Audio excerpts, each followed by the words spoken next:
Diascofoot, miroir du football de la diaspora congolaise.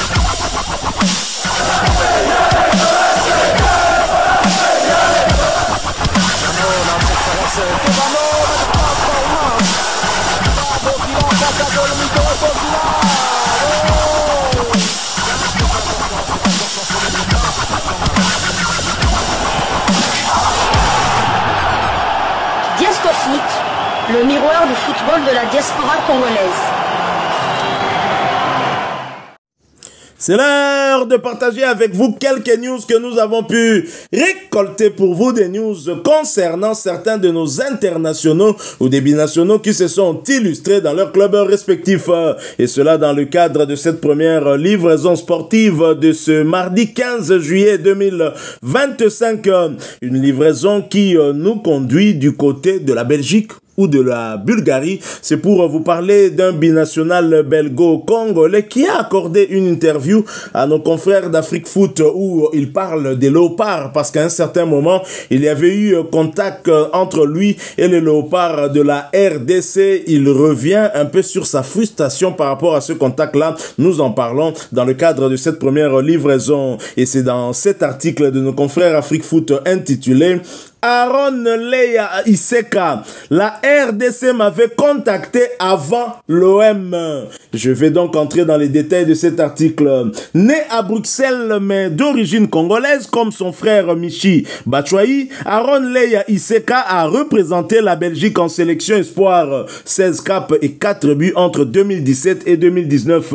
Dans cet entretien exclusif accordé à Afrique Foot, l'attaquant de 27 ans passé notamment par l'Olympique de Marseille, Toulouse et Metz avant de rejoindre son club actuel du CSK Sofia a évoqué son rapport au pays de ses parents et l'éventualité de jouer pour les Léopards. Entretien réalisé bien évidemment par AAP.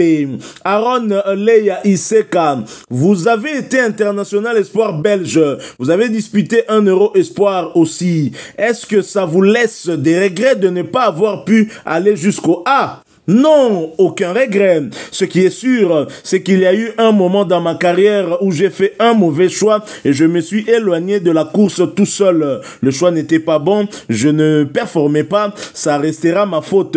Je me suis mis tout seul hors course. C'est la loi du plus fort, le foot, comme dans la jungle. Je ne peux pas en vouloir au sélectionneur de l'équipe de ne pas m'avoir pris. C'est vraiment dommage, c'est le football. Mais bon, ce n'est pas fini. On a des exemples. Moi, j'ai la foi, je sais que tout est possible, tout est réalisable, rien n'est terminé.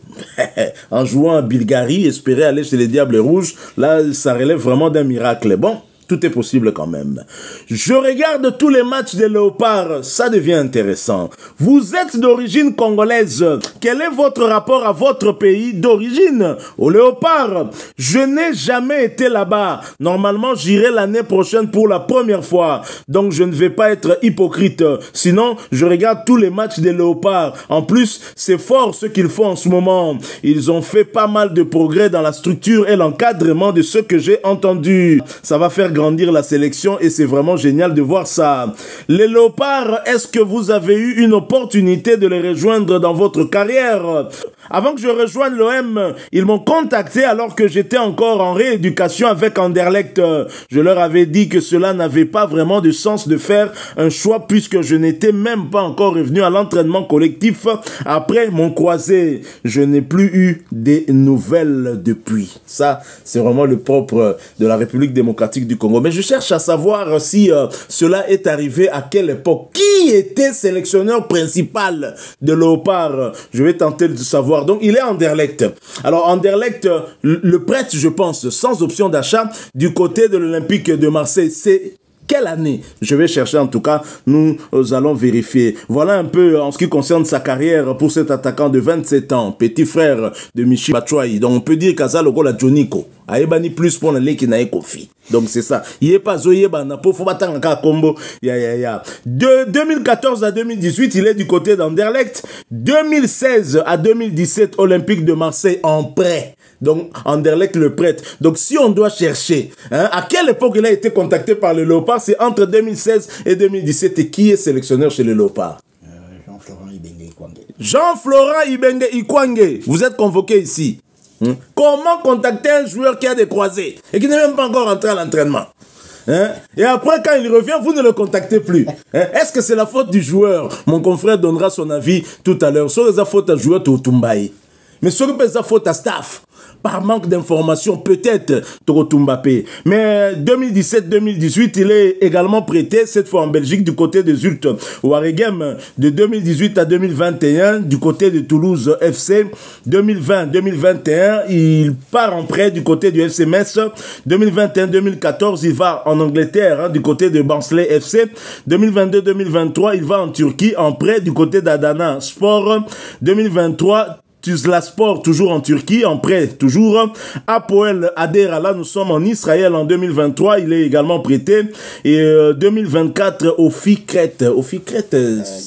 Grèce, là, il n'est pas prêté, je pense qu'il est transféré. Et puis, depuis 2024, il rejoint le CSKA Sofia. Là, c'est en Bulgarie. Sofia, c'est la capitale de la Bulgarie, c'est ça, je crois. Donc, voilà. Alors, qui est Aaron Leya Iseka? Je ne pense pas qu'on a eu à dresser un portrait de lui. Si on l'a fait, donc c'est pour nous rafraîchir, à nous tous, la mémoire. Alors, Aaron Leya Iseka, c'est le petit frère de Michi Bachoui. Mais Bazana Bakombo Kilikili. C'est à se demander pourquoi Boye. Il est né un certain 15 novembre 97, donc il aura 28 ans cette année au mois de novembre. Pour l'instant, il en a 27. Il est né à Bruxelles en Belgique, et c'est un footballeur belgo-congolais qui joue au poste d'attaquant au CSKA Sofia. Et bien évidemment, ce joueur mesure 1m83. Son poste de prédilection, il est avant en centre. Et j'en ai essayé un peu de parcourir sa biographie, sa carrière en club. Il débute du côté de Anderlecht. Après des performances remarquables dans les équipes de jeunes du RSC Anderlecht, il est lancé dans l'effectif professionnel le 13 décembre 2014 à l'occasion d'un match de Coupe de Belgique face au KV Malines avant d'inscrire son premier but dans cette même compétition quelques semaines plus tard, cette fois-ci face au SV Zulte Waregem. En mars 2015, il signe un contrat professionnel de 5 ans avec son club formateur. Puis vient le tour du club français de l'Olympique de Marseille. Le 23 juillet 2016, il s'engage officiellement avec le club de l'Olympique de Marseille sous la forme d'un prêt sans option d'achat, seulement 20 jours après le départ de son frère pour Chelsea. Après des débuts assez convaincants en matchs amicaux, avec notamment un but marqué, il connaît ses premières minutes sous le maillot olympien en compétition officielle le 21 août 2016 en remplaçant Bounassar face à Léa Guingamp pour le compte de la deuxième journée de Ligue 1 lors d'une défaite de l'OM 2-1 avant d'être titularisé 5 jours plus tard pour la réception du FC Lorient, victoire des Marseillais 2-0. À la fin de la première partie de saison, le RSC Anderlecht annonce que Leya Iseka était contraint de jouer un minimum de minutes sous le maillot marseillais. Ce quota n'ayant pas été atteint, il doit quitter le club phocéen. Ainsi, Leya Iseka est fortement pressenti pour un nouveau prêt de la part de son club d'Anderlecht, à savoir du côté du SV Zulte Waregem, mais le club de la capitale belge refuse sèchement le transfert de leurs joueurs, les deux écuries étant en conflit à la suite d'une affaire concernant un transfert raté de Torgan Hazard. Leya Iseka reste donc à l'OM. Et puis vient quand même le tour du SV Zulte Waregem. Le 21 juin 2017, Leya Iseka est officiellement prêté au SV Zulte Waregem plus de 6 mois après le premier prêt avorté. Et puis vient un retour en France du côté de Toulouse FC, saison 2018-2019. Le 29 juin 2018, Leya Iseka signe au Toulouse FC pour 4 ans. Il débute sous ses nouvelles couleurs le 10 août 2018 contre son ancien club de l'Olympique de Marseille. Première journée, défaite 4-0. 9 jours plus tard, il ouvre le score face aux Girondins de Bordeaux. Deuxième journée, victoire 2-1. L'attaquant connaît sa première expulsion en carrière le 30 septembre à Rennes, contestant avec véhémence une décision arbitrale. Il est suspendu 3 matchs. Sur la première partie de saison, il apparaît à 13 reprises, dont 11 titularisations pour 3 buts inscrits. Il connaît une phase retour plus compliquée, ne trouvant qu'une seule fois le chemin défilé lors de l'avant-dernière journée face à Marseille, défaite 2-5. Il clôt sa saison avec 28 apparitions en Ligue 1, dont 15 titularisations titularisation pour 4 buts marqués. En Coupe de France, il réalise un doublé contre le Stade de Reims le 22 janvier 2019 qui permet à Toulouse d'aller au tir au but et de se qualifier pour les 8e de finale. Saison 2019-2020. La saison 2019-2020 voit le Toulouse FC enchaîner des mauvais résultats en championnat tandis que le Belge perd du temps de jeu. Il provoque un penalty et marque son premier but de la saison le 15 septembre 2019 pour un nul 2-2 face à l'AS Saint-Etienne. Le 15 février 2020, les AICK ratent un penalty mal tiré dans le temps additionnel contre l'OGC Nice qui aurait permis aux Toulousains de revenir à un but partout. Finalement, la rencontre se termine sur le score de 0 but contre 2 et le club s'enfonce un peu plus dans la crise, classé lanterne rouge de la Ligue 1. Profondément touché par ce raté qui conclut une soirée difficile pour lui, le joueur fond en larmes au coup de sifflet final. La saison prend fin prématurément en mars 2020 à cause de la pandémie de Covid-19 alors que les AICK affichent un faible bilan statistique, n'ayant débuté titulaire que 6 des 28 journées disputées contre 16 entrées et n'ayant inscrit que 2 buts. Saison 2020-2021, malgré la descente des Violets, les AICK décident de rester au club à l'été 2020. Le 22 août 2020, le Belge est titularisé par Patrice Garande en ouverture de la Ligue 2 contre Dunkerque, défaite 0 but contre 1. Il apparaît une dernière fois la semaine suivante, disputant 12 minutes de jeu avant de ne plus être convoqué. Avec 31 joueurs sous contrat à mi-septembre, il fait partie des départs souhaités. Et vient un autre club en France, le FC Metz. Le 29 octobre 2020, il est prêté avec option d'achat au FC Metz. Il y arrive en tant que joker médical à la suite de la grave blessure d'Ibrahima Niane, victime d'une rupture du ligament croisé antérieur du genou droit. Il inscrit ses 2 premiers buts sur penalty face au FC Nantes, 11e journée, 1 but partout, puis à Montpellier, 15e journée, victoire 0 but contre 2. Il inscrit son premier but dans le jeu sur la pelouse de l'Olympique Lyonnais, 20e journée, victoire 0 but contre 1, récidivant la semaine suivante face à Nantes, 21e journée, victoire 2 buts à 0. Muet par la suite, ne parvenant pas à s'imposer dans le 11 messin, il n'est pas retenu par Antonetti pour les 3 dernières journées de la saison. Le club ne comptant pas sur lui et ne souhaitant pas lever son option d'achat. De retour à Toulouse, s'il effectue la préparation estivale avec le groupe professionnel, il ne fait pas partie du projet de Philippe Montagnier et est invité à trouver un nouveau point de chute. Voilà donc un tout petit peu, on s'arrête du côté de Toulouse avant bien évidemment son départ vers d'autres pays, mais en sélection, sachez que le 23 mars 2017, et alors qu'il n'a plus joué depuis 3 mois en équipe première avec l'Olympique de Marseille, il est appelé par Johan Wallem en équipe de Belgique Espoir pour la première fois de sa carrière. Il rentre au jeu à la 86e minute face à Malte, succès belge 2 buts à 1. Le 9 novembre 2017, il inscrit le 3e but, synonyme de victoire des Belges contre Chypre dans les temps additionnels, succès 3 buts à 2. Donc voilà, le petit frère de Michi Batshuayi, Aaron Leya Iseka, une carrière en dents de scie, quand même. C'est un joueur qui a quand même beaucoup de talent, mais qui n'a pas été épargné par des blessures. La preuve, entre 2016 et 2017, il est contacté par la RDC. Je suppose que c'est le staff technique, à moins que ce soit peut-être un membre de la fédération, mais il ne comprend pas, alors que lui est blessé, il a son croisé, il n'a pas repris les entraînements avec Anderlecht, mais vous le contactez pour qu'il vienne, alors que pour lui, ce n'est pas un bon moment pour faire le choix. Ça signifie qu'il n'avait pas encore de certitude dans sa tête. Est-ce que vous connaissez ce joueur? Bien sûr, je le connais. Ils ont quand même vécu du côté de la Belgique. Un genou belge, je le connais. Donc, comme vous l'avez dit, le petit frère de Michi Batshuayi, mais les deux ont la particularité. L'un porte le nom de sa mère, l'autre porte le nom de son père. D'ailleurs, ceux qui suivent souvent la musique congolaise, ce sont des noms quand même qui sont connus. Le père, ceux qui connaissent l'album Noblesse oblige de Kofi. Kofi avait dédicacé le papa et la maman, Pino Batshuayi et Viviane Leya. Viviane Leya, même Papa Wemba et d'autres musiciens la dédicacent souvent. Donc ça, c'est la petite parenthèse. On revient maintenant au Léopard. Ça, c'est une problématique qui arrive souvent. Parfois, on invective certains joueurs pour dire qu'ils ne veulent pas jouer la pro. Mais le joueur ne peut pas se convoquer lui-même. Il faut le contacter. Il faut le contacter. Et d'ailleurs, dans le passé, il y a certains parents qui ont fait le pas vers la République démocratique du Congo. On peut parler de Claude Makelele, mais les parents et Claude avaient reçu un refus de la part de la FESAFA. Hein. FESAFA à l'époque, je pense. Hein, Fédération zaïroise de football. Hein. Peut-être. Bref, en tout cas, c'est la FECOFA d'avant.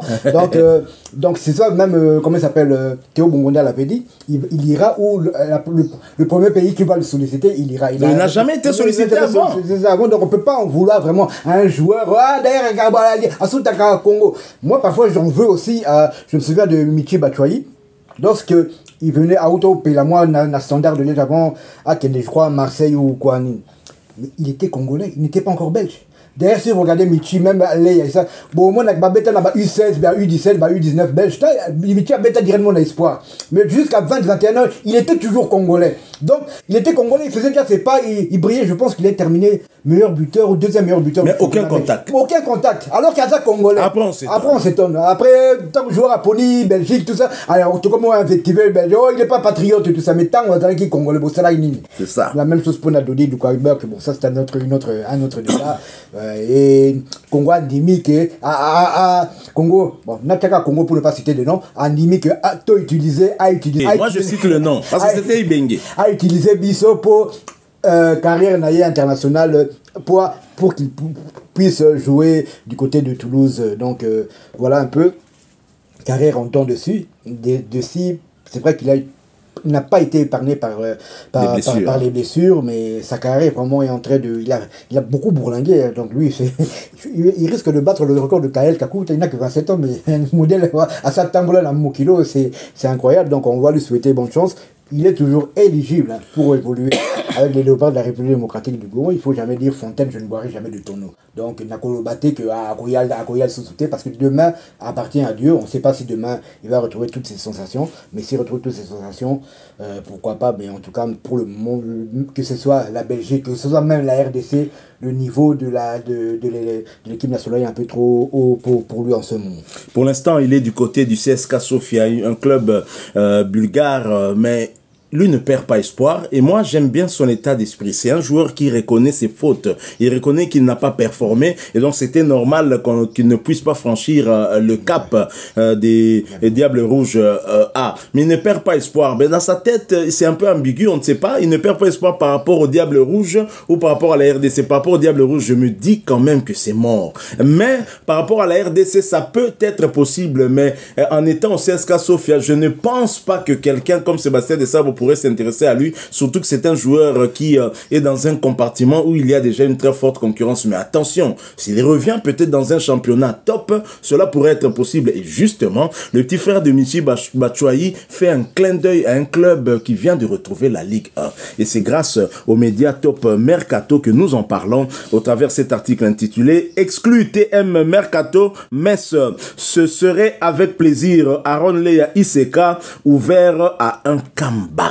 On sait que Metz a quitté la Ligue 2 pour monter en Ligue 1 et dire que la saison dernière, c'est l'AS Saint-Etienne qui avait privé le maintien au FC Metz. Et voilà, l'AS Saint-Etienne qui est relégué et Metz qui retrouve la Ligue 1. De retour en Ligue 1, le FC Metz va tenter de tirer profit du mercato afin de bâtir une équipe compétitive capable de décrocher le maintien. Dans le secteur offensif, les Grenats viennent d'enregistrer l'arrivée du polyvalent attaquant georgien Georgi Titashvili, prêté par le Dynamo Kiev. Tchèque Sabali, Papa Amadou Diallo et Idrissa Gueye, auteurs respectivement de 15, 7 et 5 buts la saison dernière en Ligue 2, sont toutefois courtisés et les Messins seront donc peut-être amenés à devoir les vendre et les remplacer. Si tel est le cas, Aaron Leya Iseka, qui a connu la Moselle en prêt en 2020-2021, 24 matchs joués, 5 buts pour postule pour un retour. Aaron Leia Iseka, revenir à Metz, ce serait intéressant, clairement. Je suis content pour eux. J'espère qu'ils ne vont pas faire l'ascenseur cette saison.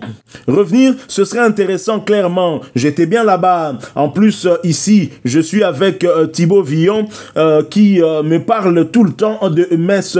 J'ai toujours Metz dans mon cœur. Donc, vraiment, ce serait avec plaisir à glisser en exclusivité pour Top Mercato, l'actuel attaquant du CSKA Sofia qui aurait rêvé de retrouvailles avec son soldat Mathieu Udol. Toutefois, en passe de rejoindre Lens pour 3,5 millions d'euros plus 1,5 million d'euros de bonus.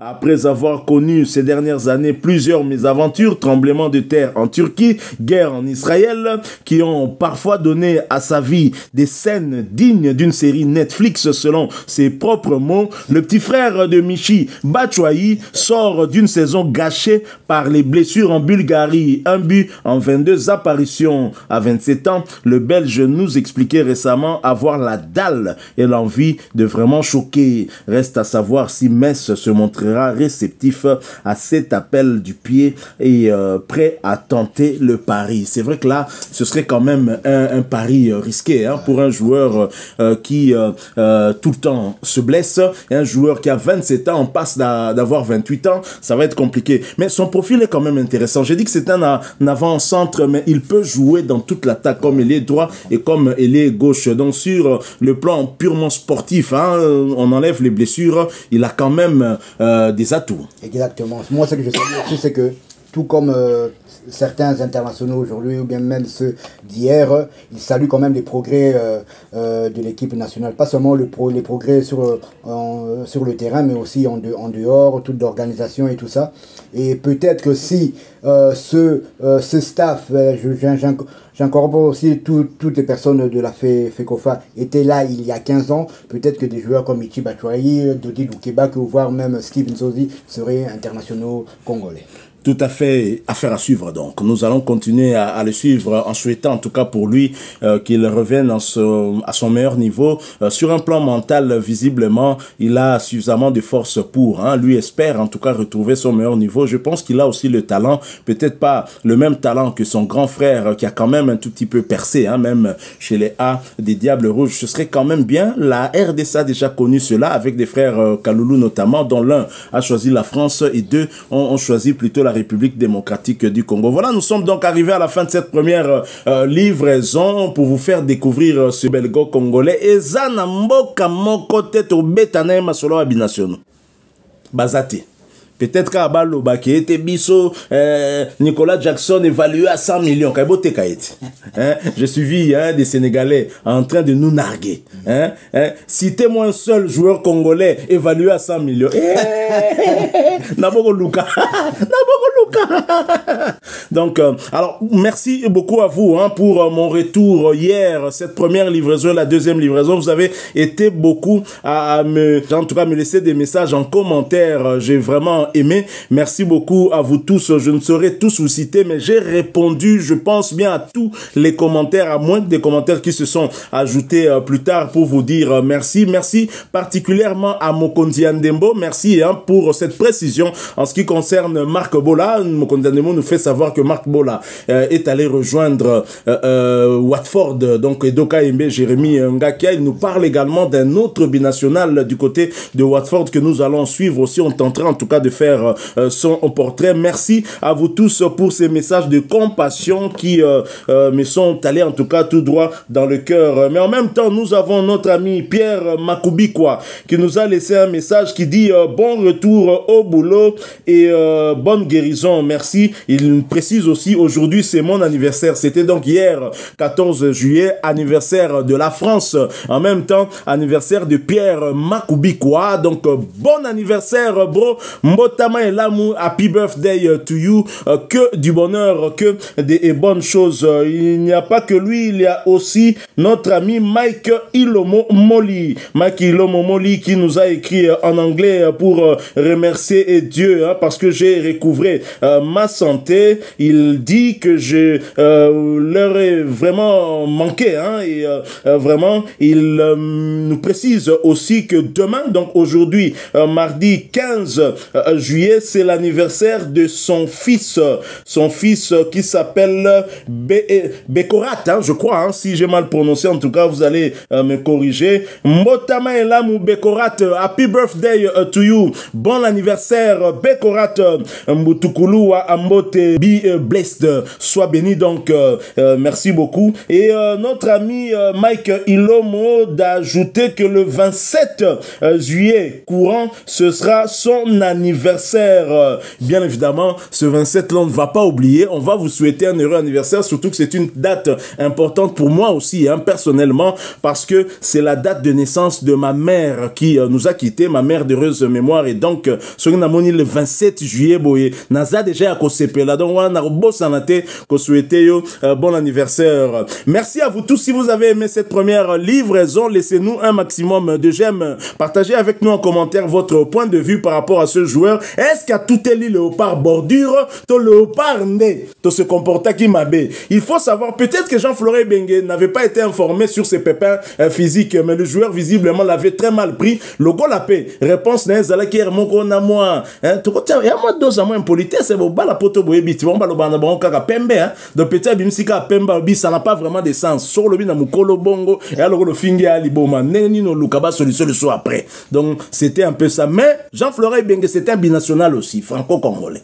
Donc normalement, il fallait qu'il à comprendre. Moi, je me dis, ça pourrait être Jean-Florent Bengue, mais pas nécessairement. Peut-être que Zagui Constant Omari, parce qu'à l'époque, les fédérations à Constant Omari, ou bien en tout cas, un membre de la fédération qui avait pris contact avec le jeune joueur Léa Iseka, le petit frère de Michi Batshuayi. Vous n'êtes pas encore abonné sur cette chaîne. Agrandissez cette famille. Nous sommes déjà à 31 000 abonnés. Pourquoi pas votre participation aussi pour nous aider ici, parce qu'ici, ce sont des échanges, bien évidemment. Certains sujets viennent de vous. C'est pourquoi que nous vous aimons. Abonnez-vous sur cette chaîne Diasco Foot. Sachez que nous sommes le miroir du football de la diaspora congolaise. N'oubliez pas d'activer la petite cloche de notification. Celle-ci apparaîtra une fois que vous êtes abonné. Elle permet de ne plus rien manquer des prochains sujets que nous allons vous proposer encore une fois. Merci à vous, avec espoir de vous retrouver bientôt si Dieu nous prête vie. En attendant, portez-vous bien. Diasco Foot vous dit au revoir.